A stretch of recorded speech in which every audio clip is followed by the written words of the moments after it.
Very good morning students, I am Anuragini here. So आज हम class 12th की English का सेकंड चैप्टर स्टार्ट करेंगे, लॉ स्प्रिंग। जो लिखा है हमारी ऑथर एनी जंग ने। उनकी एक नावल थी लॉ स्प्रिंग, उसी की एक स्क्रिप्ट है। उसी को हमारे आज चैप्टर में हम डिस्कस करेंगे कि कैसे कुछ बच्चे पोवर्टी की वजह से अपना चाइल्डहुड एंजॉय नहीं कर पाते।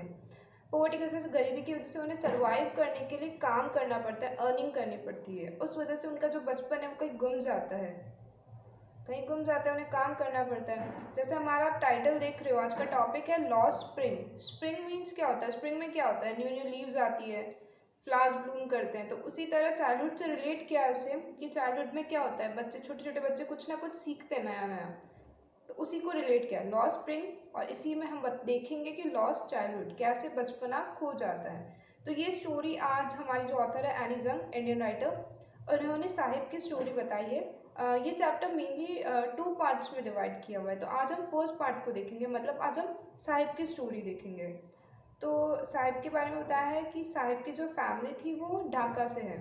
बट हुआ ये कि वहाँ पे जो बहुत स्टॉर्म्स आए बहुत सारे, उस वजह से उनकी जो ग्रीन फील्ड्स थी वो सारी ख़राब हो गई।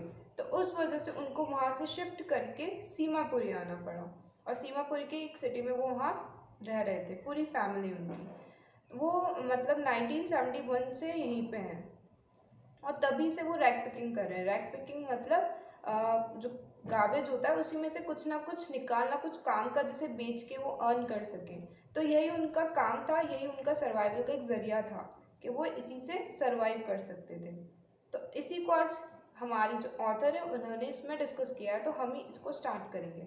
तो एक बार होता यह है कि जो हमारी ऑथर है वो साहिब को देखती है, तो फिर उसके पास जाती है और उसको बोलती है तुम ये काम क्यों कर रहे हो, तुम स्कूल क्यों नहीं जाते। तो ये वो बोल के उनको बाद में गिल्टी फील होता है कि मैंने कैसे बोल दिया, क्योंकि अगर ये स्कूल जा सकता तो ये ऑब्वियसली जाता, ये यहाँ थोड़ी ऐसा काम करता। तो फिर वो बच्चा बोलता है कि हमारे पास में नेबर में कोई स्कूल नहीं है जहाँ मैं जा सकूँ, पढ़ सकूँ, तो जब बन जाएगा तो मैं ज़रूर जाऊँगा। तो इतने में ऑथर बोलती क्या अगर मैं मेरी स्कूल बनाऊँ तो क्या तुम आओगे। तो साहब बहुत खुश होता है, ये बात सुन के बहुत खुश होता है, बोलता है ज़रूर आऊँगा मैं, आप आपकी स्कूल बना के मुझे बताना, मैं ज़रूर आऊँगा आपकी स्कूल में। तो फिर उसके बाद ये प्रॉमिस कर देती है हमारी ऑथर। तो उसके बाद वहाँ से चला जाता है। एक बार वो क्या होता है, वहाँ से निकल रही होती है, तो उन्हीं के पड़ोस में ही कहीं पे वो आता था अपने फ्रेंड्स के साथ रैग पिकिंग करने। ठीक है। तो ऑथर को देखते ही वो भाग के आता है उनके पास, वो बोलता है कि आपकी स्कूल बन गई। उस टाइम है ना, इतना बुरा लगता है ऑथर को कि मैंने कैसा प्रॉमिस कर दिया जो मैं कभी फुलफिल नहीं कर सकती। बिकॉज एक स्कूल बनाना बहुत बड़ी बात होती है, कोई एक अकेला इंसान ये चीज़ नहीं कर सकता। तो फिर वो उसको बोलती है साहिब को कि स्कूल इतना जल्दी नहीं बनता, उससे टाइम लगेगा। फिर वो सोचती मेरी तरह कितने लोग इतने बड़े बड़े प्रोमिस करते हैं और उन्हें पूरे नहीं करते हैं। तो उसे बहुत बुरा फील होता है। फिर वो है ना बहुत बार देखती है कि जो साहिब होता है अपने फ्रेंड्स के साथ आता है, और बर्ड्स की तरह आता है, इधर उधर घूमता है कुछ ना कुछ करके। और सुबह जल्दी ही वो लोग आ जाते थे सारे फ्रेंड्स, और मिल के कुछ ना कुछ ढूंढते थे, और दिन होते ही वो वहाँ से चले जाते थे। तो इसे कंपेयर किया है, रिलेट किया है बर्ड्स की तरह, कि बर्ड्स आती है और इधर उधर घूमे के फटाफट चली जाती है। फिर उसके बाद वो देखते हैं कि वहाँ पे इतने सारे बच्चे आते हैं, बट वो सब बेयरफुट्स होते हैं, मतलब उन्होंने कुछ पहना ही नहीं होता है पैरों में, ना शूज़ होते हैं ना स्लीपर्स होते हैं। तो वो उनके पास जाती है, उनको पूछती कि बच्चों को पूछती कि तुमने पैरों में कुछ पहन क्यों नहीं रखा। तो पहला बच्चा बोलता है कि मेरी मम्मी ने मुझे दिए ही नहीं। और सेकंड बच्चा बोलता है कि इसकी मम्मी दे दी तो भी ये नहीं पहनता। और जो थर्ड नंबर पे जो बच्चा था, उसने क्या कर रखा था, उसके एक पैर में अलग शू था और एक पैर में, मतलब पेयर नहीं था, पेयर्स के शूज़ नहीं थे, अलग अलग शू पहन रखे थे। तो वो थोड़ा शर्मा जाता है, थोड़ा इधर उधर पाँव को करता है। फिर उसके बाद बोलता है कि ये कोई पोवर्टी नहीं है, ऐसा नहीं कि हमारे पास पैसे नहीं इसलिए हम खरीद नहीं रहे। बेयरफुट रहना एक तरह का ट्रेडिशन है, मतलब वो अपनी गरीबी को छुपा रहे हैं, वो शो नहीं कर रहे हैं। तो ये भी हमें ऑथर बताती है कि वो ऐसा देखते हैं। फिर उन्हें इस चीज़ से एक स्टोरी याद आती है, और ये किसी ने बताई थी कि एक बच्चा था, एक प्रीस्ट का बच्चा था, उसके पास शूज़ नहीं थे, तो वो हमेशा भगवान के सामने जाके प्रे करता था कि भगवान मुझे एक शूज़ चाहिए, मुझे एक शूज़ चाहिए। तो एक बार क्या हुआ, उसके भगवान ने सुन लिया और उसे शूज़ मिल गए। तो एक बार हमारी औरत उसी जगह जाती और देखती, तो वहाँ के उस गांव के हर बच्चे के पास शूज़ हैं, स्लीपर्स हैं। और फिर उसे वो इस चीज़ से कंपेयर करती है सीमापुरी वाले बच्चों से, तो वो बहुत सोचती है कि उनके पास है इधर नहीं है, तो इस चीज़ को वो कंपेयर करती है। फिर एक बार ये होता है कि जो सीमापुरी में जिस जगह वो बच्चे रहते हैं, वो बिल्कुल एक तरह का बहुत स्लम एरिया है। वहाँ पे सीवेज वगैरह वो सब एक ही जगह, मतलब इतनी गंदगी, इतनी, और वहाँ वो लोग रहते थे। बट उनका ज़रिया एक ही चीज़ थी, रैग पिकिंग। 1971 से वो वहाँ रह रहे हैं और वो एक ही काम करते थे, रैग पिकिंग करना। कचरे में से कुछ ना कुछ ढूंढना और उसी से उनकी अर्निंग होती थी और इसी से उनका सर्वाइवल था। तो ये उनका काम था हमेशा का। एक बार वो देखती है कि साहिब को पूछती है कि तुम्हारा नेम क्या है। मतलब इतनी जान पहचान तो हो गई थी, वो कितनी बार उससे मिल रही थी, उसकी फैमिली के बारे में बहुत कुछ उसको हो गया था, जानकारी मिल गई थी। तो वो उससे पूछती कि तुम्हारा नेम क्या है, तो वो बताता है साहिब आलम। तो वो सोचती है जब साहिब को पता चलेगा कि उसका जो नेम का मीनिंग है वो है लॉर्ड ऑफ यूनिवर्स, तो वो कभी बिलीव नहीं करेगा, कभी भी बिलीव नहीं करेगा कि वो लॉर्ड ऑफ यूनिवर्स उसका नेम का मीनिंग।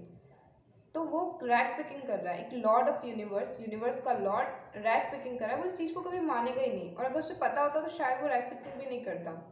तो ये चीज़ वो सोचती है और वो उसे शायद बताती भी है। फिर ये होता है कि वो एक दिन देखती है कि साहिब एक क्लब के बाहर खड़ा होता है, तो ऑथर उसके पास जाके खड़ी होती है। तो साहिब उसको बोलता है कि मुझे भी है ना क्लब्स में जाना, मतलब अंदर टेनिस का गेम चल रहा था, मुझे खेलना बहुत पसंद है, पर मुझे कभी कभार वॉचमैन अंदर भी जाने देता है, मतलब कभी कभार मुझे साइड से वो अंदर भी जाने देता है, देखने भी देता है। तो उसके बाद वो देखती है कि साहिब के पैरों में शूज़ थे, वाइट कलर के स्पोर्ट शूज़ टाइप के शूज़ पहने हुए थे। तो साहिब बोलता है कि किसी ने फेंक दिए थे, इसमें एक छोटा सा होल हो गया था और किसी ने फेंक दिए, तो मैंने ले लिए। तो इस चीज़ को बताती है कि जो लोग इतने रिच होते हैं उनके लिए बस एक होल होना भी वो वेस्ट हो जाता है, लेकिन इन्होंने कभी शूज़ वगैरह देखे नहीं, तो इनके लिए एक होल क्या कुछ भी, मतलब बड़ा सा होल भी होना तो वो इनके लिए बहुत बड़ी चीज़ होती है। तो वो शूज़ पा के बहुत ज़्यादा हैप्पी था, वो शूज़ को पहन के बहुत ज़्यादा हैप्पी था। तो ये चीज़ उसे शो करती है। फिर थोड़ा टाइम चल रहा था, एक दिन जो ऑथर है वो साहिब से मिलती है, साहिब सामने से आ रहा था, तो साहिब के शोल्डर्स पे ऐसे उसने पकड़ा हुआ था, एक स्टील का वेसल था बड़ा सा। तो उससे पूछती है कि ये क्या कर रहे हो, कहाँ जा रहे हो। तो वो बोलता है कि मैं अब एक टी स्टॉल पे काम करता हूँ, मैं अब एक टी स्टॉल पे काम करता हूँ, मुझे अच्छे खासे पैसे मिल जाते हैं। तो फिर उसका जो फेस था वो ऐसा लग नहीं रहा था कि वो हैप्पी है इस जॉब से। तो ऑथर पूछती कि क्या तुम खुश हो इससे। तो वो बोलता है कि हाँ, मतलब पर उसके फेस से नहीं लग रहा था, बिकॉज जब उसके पहले उसके शोल्डर्स पे एक प्लास्टिक का बैग होता था जिसमें वो मतलब रैक पिकिंग करता था, जब कुछ भी उसको काम का मिलता था उस पर डाल देता था। तो वो बताता भी है कि मुझे कभी कभार है ना 10 रुपीज़ नोट भी मिलता था उसमें से। तो इससे क्या और होप्स आती थी और होप जाती थी, और कि हाँ कुछ ना कुछ अब मुझे और ज़्यादा अच्छा मिलेगा, कुछ ना कुछ ज़्यादा अच्छा मिलेगा। और ये जो रैग पिकिंग जो चीज़ थी ना, ये पता है उनकी हर चीज़ के लिए अलग थी। जैसे जो लोग रिच पीपल्स हैं जो आराम से रह रहे हैं, ठीक है, उनके लिए जो ये तो गार्बेज एक तरह का कचरा था, हमारे लिए वो कूड़ा होता है। लेकिन जो उनकी फैमिली थी उनके लिए एक सर्वाइवल का जरिया था, एक सर्वाइव करने का एक जरिया था। और बच्चे थे उनके लिए खूब थी कि और अच्छा आज 10 रुपये मिला, अच्छा कल कुछ और मिलेगा, अच्छा कल कुछ और मिलेगा, मतलब एक तरह का गेम हो गया उनके लिए। तो सब मतलब हर जने के लिए का मतलब अलग था। हमारे लिए गार्बेज है, उनके लिए सर्वाइव करने का जरिया है, उनके लिए गेम है। तो ये इसका मीनिंग सबके लिए डिफरेंट था। और जो वो लोग थे सीमापुरी के, जो वो लोग थे वहाँ पे मेनली 10,000 फैमिलीज रहती थी, 10,000 पीपल्स रहते थे, फैमिलीज रहती थी। तो उनके पास उनका कोई आधार कार्ड वगैरह ऐसा कुछ था नहीं, लेकिन उनके पास उनका राशन कार्ड था। तो वो लोग कहते थे उनके लिए जो राशन कार्ड है मीन्स उनके लिए जो सर्वाइव करना वो ज़रूरी है, उनके लिए कोई आइडेंटिटी ज़रूरी नहीं है। मीन्स उनके पास आइडेंटिटी कार्ड था नहीं, तो उनके लिए सिर्फ सर्वाइव करना ज़रूरी है, पेट भरना ज़रूरी है। आइडेंटिटी कार्ड, आइडेंटिटी, उनकी पहचान, ये कोई ज़रूरी नहीं है। तो ये चीज़ भी हमें ऑथर बताती है कि ऐसा कुछ होता है। जो लोग पोवर्टी, जो लोग गरीब होते हैं उनके लिए ये सब, ये जो गरीबों का है ना, वो सब इसमें शो किया है कि उनके लिए क्या चीज़ें इंपॉर्टेंट, उनके लिए बस पेट भरना, सर्वाइव करना इंपॉर्टेंट होता है। ये पहचान, आइडेंटिटी, ये कुछ भी इंपॉर्टेंट नहीं होता है। तो वो चीज़, और फिर जब वो देखती है कि बच्चा खुश नहीं था क्योंकि हमेशा उसके शोल्डर्स पे एक लाइट सा हल्का सा बिल्कुल एक प्लास्टिक बैग होता था जिसमें वो खुशी से जाता था, कुछ ना कुछ ढूंढता था और उसे भरता था, एक लाइट वेट जिससे उसे भारी भी नहीं लगे। और वो उस टाइम बिल्कुल हैप्पी रहता था। लेकिन अब उसके शोल्डर्स पे एक स्टील का वेसल था और पहले वो खुद का मालिक था, उसका खुद का मालिक था, लेकिन अब वो किसी किसी के अंडर जॉब कर रहा है। तो एक तरह से ये है कि उसका चाइल्डहुड खो चुका है, शायद का पूरा चाइल्डहुड खो चुका है। अब वो एक तरह से उसके अंदर सीरियसनेस आ गई है, मतलब बचपना नहीं बदला उसके अंदर। तो ये हो गई हमारी स्टोरी कंप्लीट। इसमें कुछ भी नहीं है, इसमें हमारी ऑथर ने बस साहिब की स्टोरी बताई है कि कैसे उसका बचपन खो गया है, गुम हो गया है। कैसे वो पहले रैक पिकिंग करता था लेकिन उसमें वो खुश रहता था क्योंकि वो खुद का मालिक था, लेकिन अब वो किसी के अंडर जॉब करेगा टी स्टॉल पे। तो ये पूरी शो करी। तो इसमें याद रखना वो ढाका से आए थे, 1971 से सीमापुरी में ही रह रहे थे। 10,000 पीपल वहाँ रह रहे थे जिनके पास उनके आइडेंटिटी कार्ड्स नहीं थे बट राशन कार्ड्स थे, और वही उनके लिए ज़रूरी थे। तो ये सब आपको ध्यान रखना है, और यही हमारी आज की स्टोरी थी।